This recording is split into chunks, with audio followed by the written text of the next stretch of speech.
evenings are the time for protest in Diavatar, a hard-done-by neighbourhood on the outskirts of the city of Thessaloniki.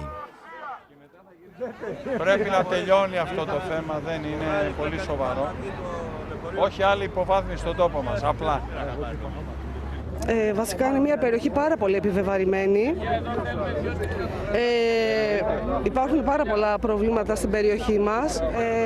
Πολύ μεγάλο φορτίο για την περιοχή μας που δεν ξέρω αν μπορεί να το αντέξει. Diavatar has been chosen as one of half a dozen points for the screening and onward dispatch of refugees. There's a camp being built and people don't like it. And with rumours of borders further north closing, Apostoli Japoutsis, one of the protest leaders, says the numbers here could soon swell. These people will not be able to escape. They won't be able to go north. So I think the big issue is how many Syrians will be able to actually accommodate in this country.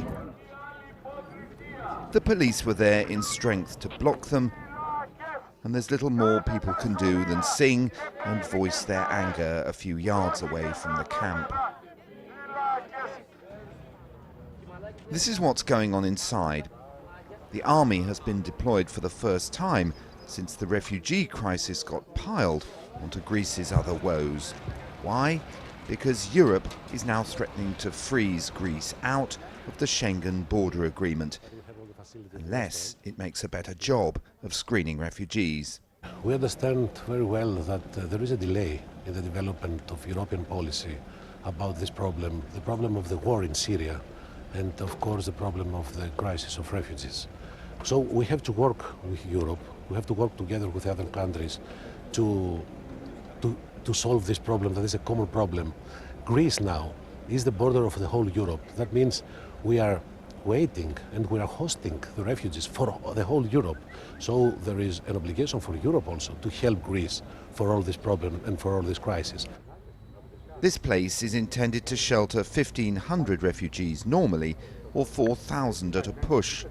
But for it to work as simply a waypoint on their journey north, everyone in the EU has to cooperate, and the last few months hardly give grounds for optimism. All of this work here is part of an EU plan to receive refugees, process them, and then pass them on to other European countries.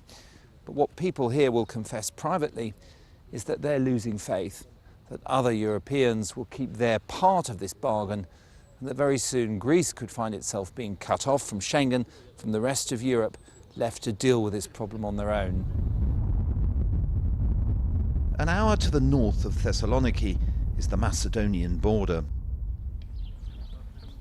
And it's here that you can see an alternative future taking shape. Egged on by Hungary and the rest of the states of the Visegrad Four, the so-called double fence is being put in place, ready to seal off Greece. As police from the Czech Republic and Slovakia, also Visegrad countries, look on, people are checked for false papers.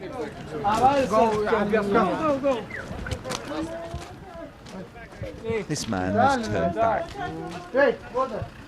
Who speaks English here?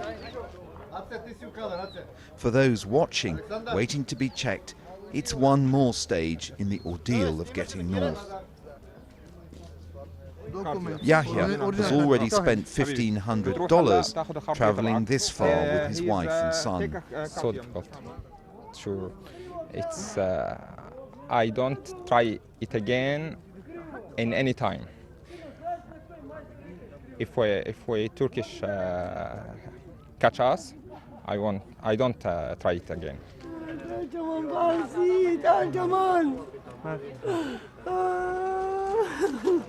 This woman too was turned back and quickly became distraught.